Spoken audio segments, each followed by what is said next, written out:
Hello, my name is Alicia Ford. My role is National Disability Coordination Officer, and I'm collaborating with ADCET on this event.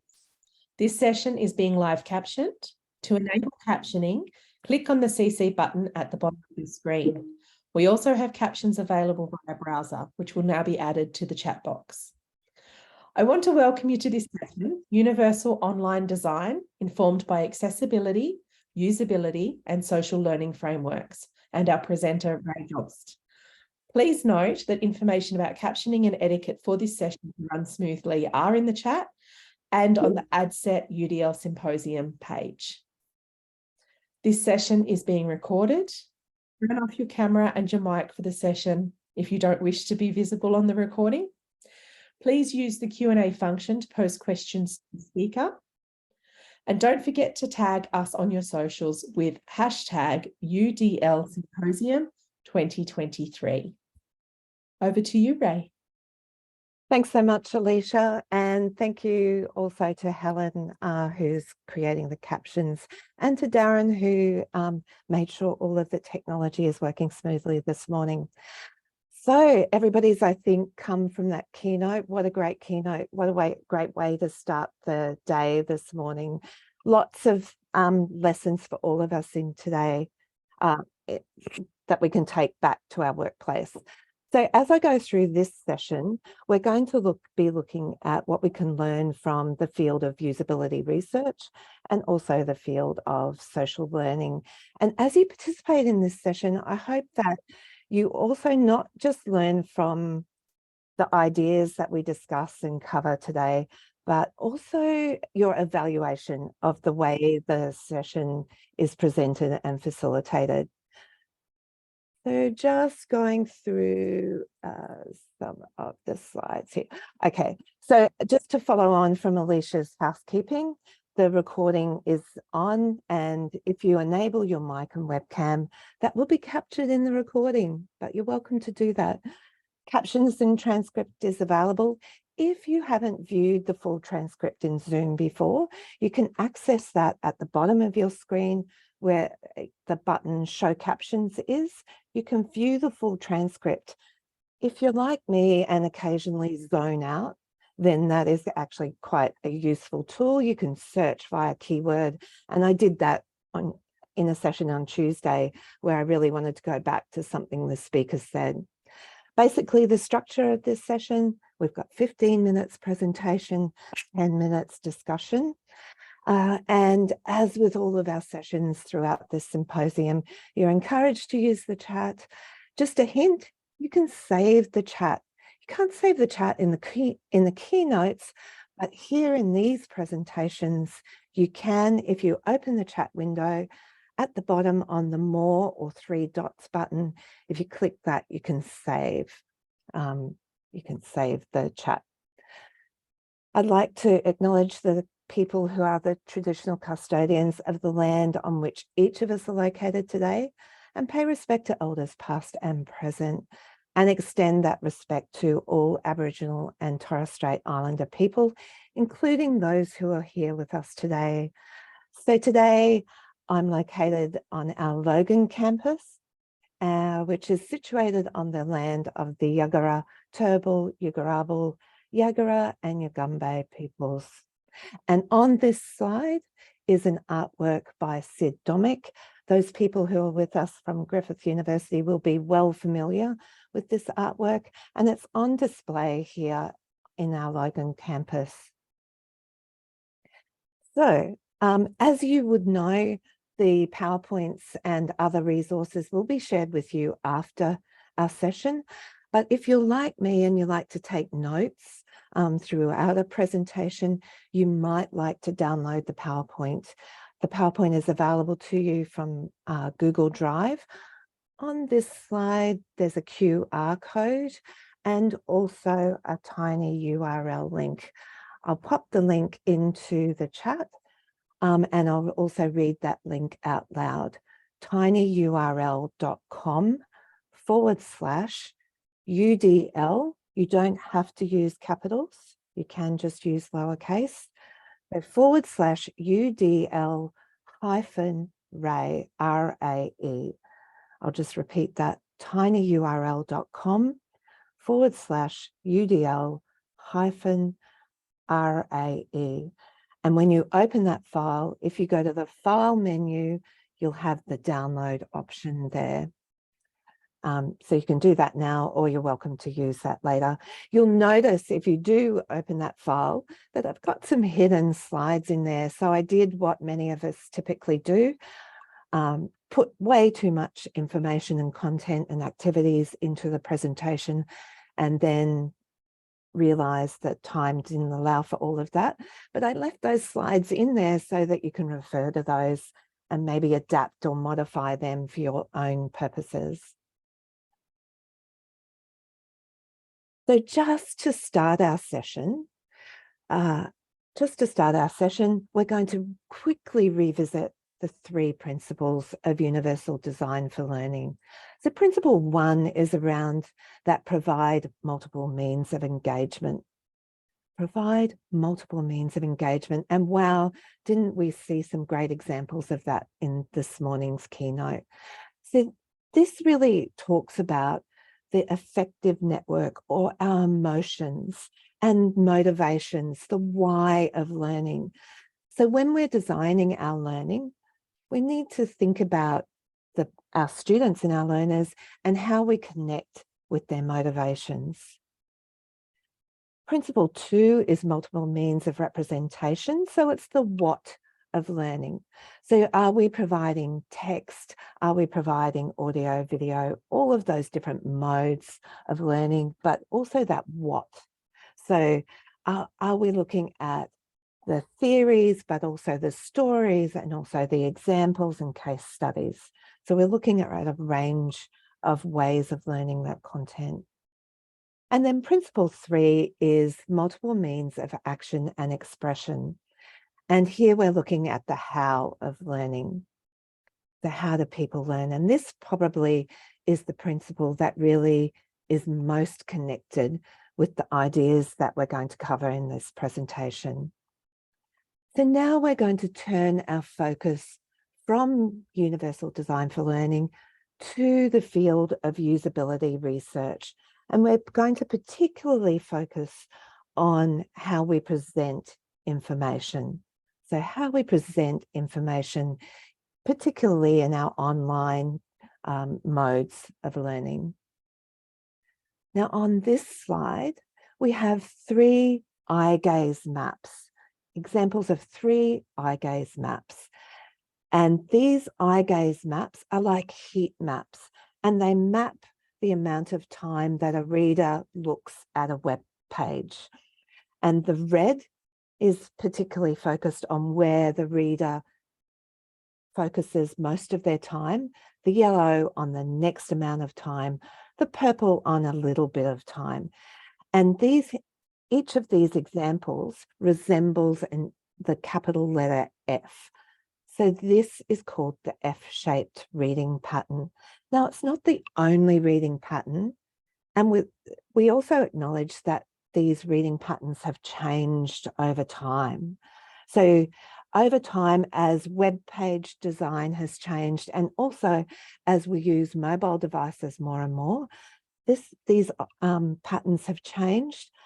But we're also thinking that good design kind of prevents this F-shaped pattern. We're really helping our readers and our learners focus their attention on all of the key elements that we want them to focus on.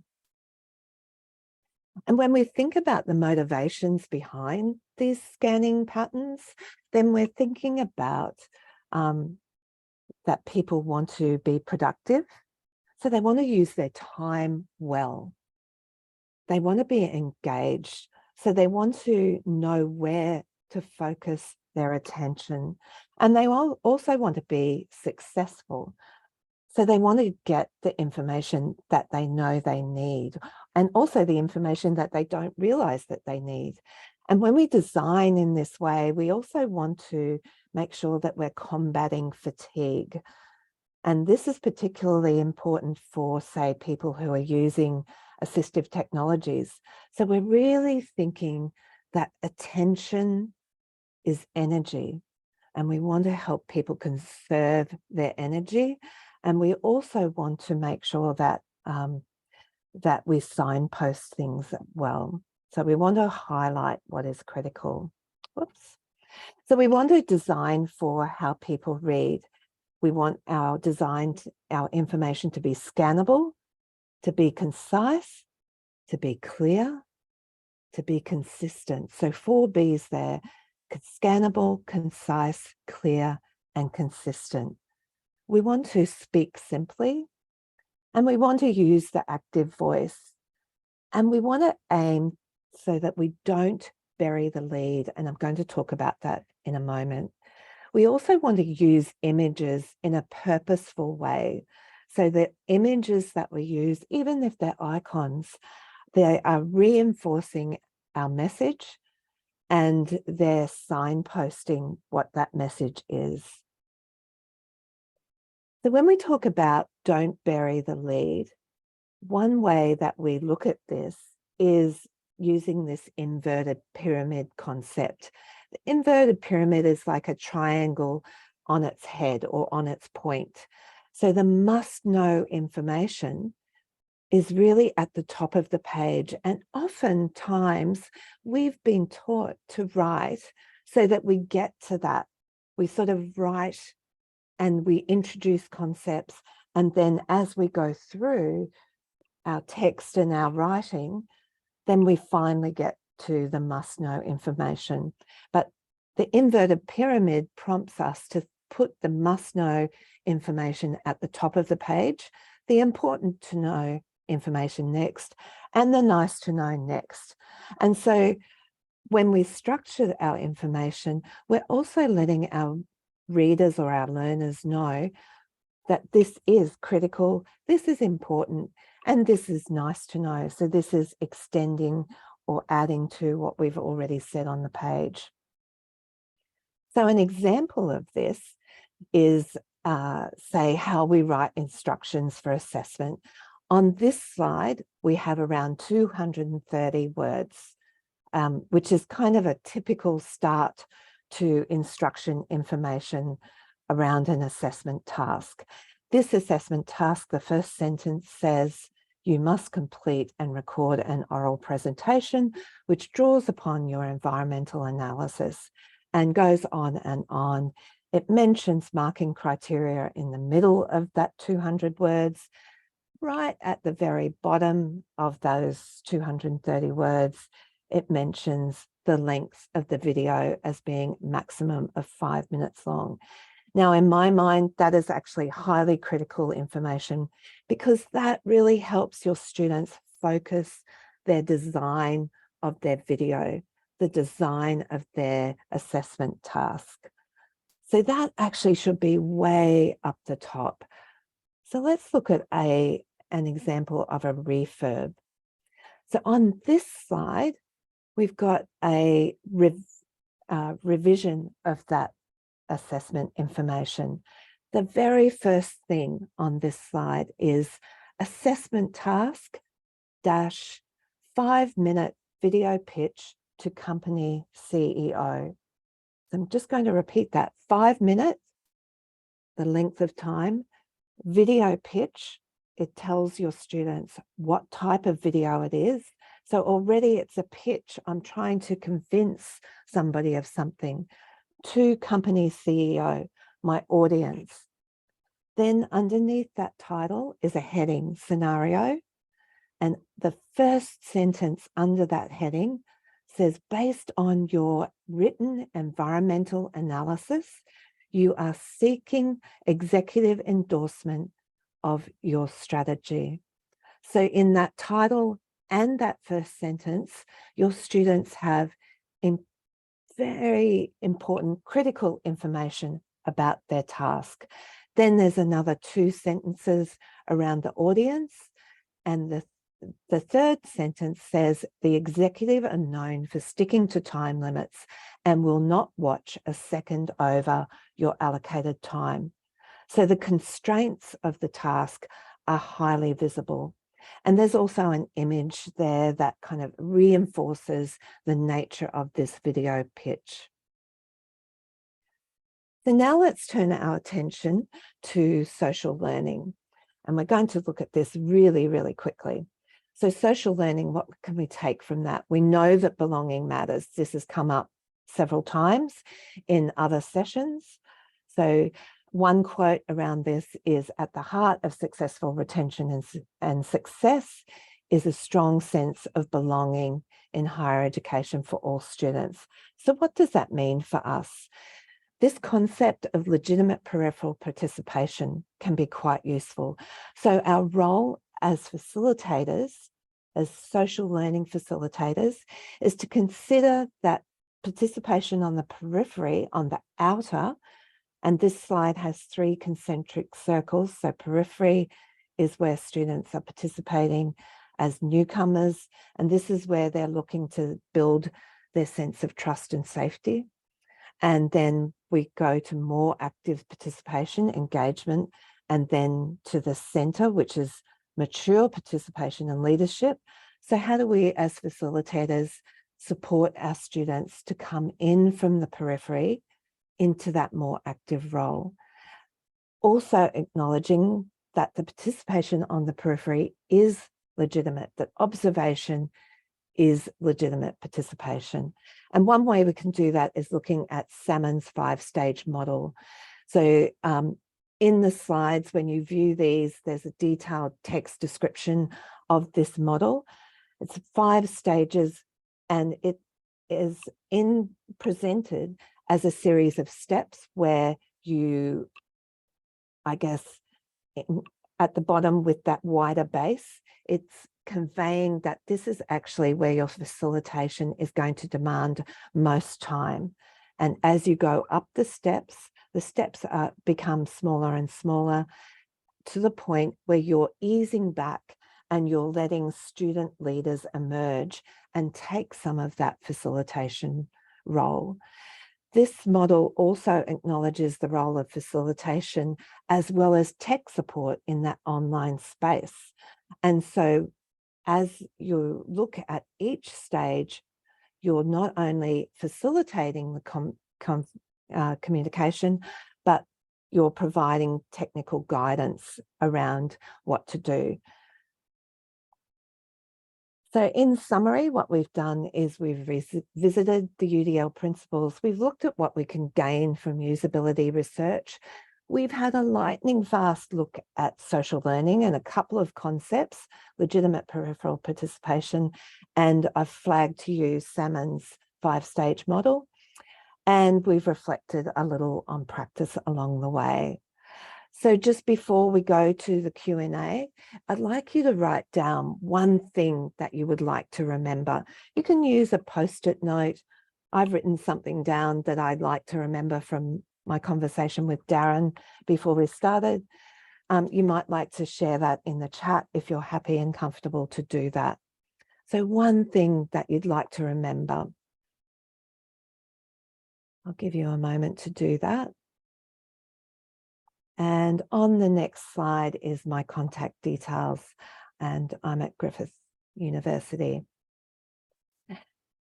And just now over to you, Alicia, to open up the conversation around any questions, thoughts. You might have comments, and I can see a couple of comments in the chat around "Don't bury the lead." Thank you, Ray. That was an excellent presentation. We do have a question in the Q&A. This is from Kashmira. What is the rationale for using active voice? And there's just a comment after that saying academic writing pushing for passive voice. Academic writing does work on the passive voice, right? But here in your course site, and particularly around assessment instructions and so on, you're really engaging your students. So what you're doing is you're taking what you would say to somebody in a conversation and you're writing in that way. And so it's a more economical way. You'll find that when you write in that way, you use fewer words, but you're also doing things like converting.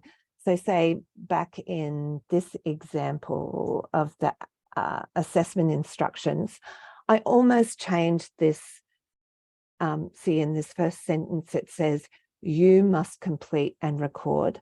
I often see instructions here where it says, students must complete and record. So oftentimes we're encouraging academics and educators to write to the student, write to the audience and say you, because it connects with that emotional aspect and that motivational aspect, that first principle in UDL. Thank you. Any other questions, Alicia? There's a pragmatic question from Penny asking, may I use the 2 slides with the assessment examples to share in my workplace? Sure, yes. Yes, I made this up, so it's not from any particular course. It's just, and we would all sort of have examples of that. So you can definitely share those. And the slides have some other examples in them as well. There is a hidden slide that is a screenshot from a course site, and it's got a student comment. So that student comment was taken from some research that was done here in our Centre for Autism Studies around how we break up information on the screen using things like a horizontal rule and headings and so on. So also have a look at that, but please acknowledge that that came from Griffith University if you share that with others. Thank you, Ray. Claire, you've also asked to be reminded how to get the slides. There is a tiny URL chat that Ray popped in, tiny URL link that Ray popped in the chat earlier. However, all of the slides and other resources will also be shared after the symposium on the ADCET website. We do just have a couple of minutes left, Ray, and there's a question here from, and I hope I'm pronouncing this correctly, Niall. The why, what, and how is a wonderful expression of the affective, cognitive, and metacognitive domains of learning. However, not all these domains, particularly the affective domain, are reflected in learning outcomes and thus can be ignored. How can we ensure that the affective domain, the why, gets a place among the learning outcomes? Wow. Okay, I'm going to think about that a little bit, and if others here have some ideas around that, if you can add that into the chat. That's a super powerful question, and it really, I guess it depends on your discipline, and some disciplines lend themselves to that more than others. My mind is going to something like, say, financial planning, where a sense of empathy in meeting with clients would be really important. Is that covered and taught and assessed in the course? That's going to be really important, and how to make that possible. In some financial planning courses I've worked on, the assessment piece has been recorded role plays. So in courses like that, and how would you reflect that? That would be around that meeting with clients displays appropriate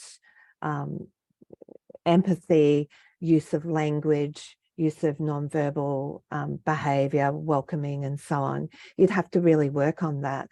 I would also look at what if there's an accrediting body, what they're sort of saying around those sort of more people skills or soft skills. Sometimes in, say, areas of management and a whole bunch of other disciplines, there's industry capability frameworks. So I'd be looking at those as well for some of the language, and looking at what you can take from there. Thank you, Ray. And if it's okay with you, we might even keep that question as something to pose to you post-symposium if you had anything further to add. Yeah, I'm going to mull that over. That's such a great question. Thank you. Great question. And Penny's also made a comment there around some of the training products in VET. So, yeah. That's fantastic. Thank you. Elizabeth, I can see that you've added a question, but unfortunately we are out of time. So we'll make sure we post that to you as well, Ray, after the symposium for a response. I'd encourage all of our participants to head back to the lobby for your next session. And please also remember to visit our poster presentations. I will put the links to both of those in the chat. Thank you so much, Ray, for a very engaging presentation. It was wonderful. Thanks, everybody.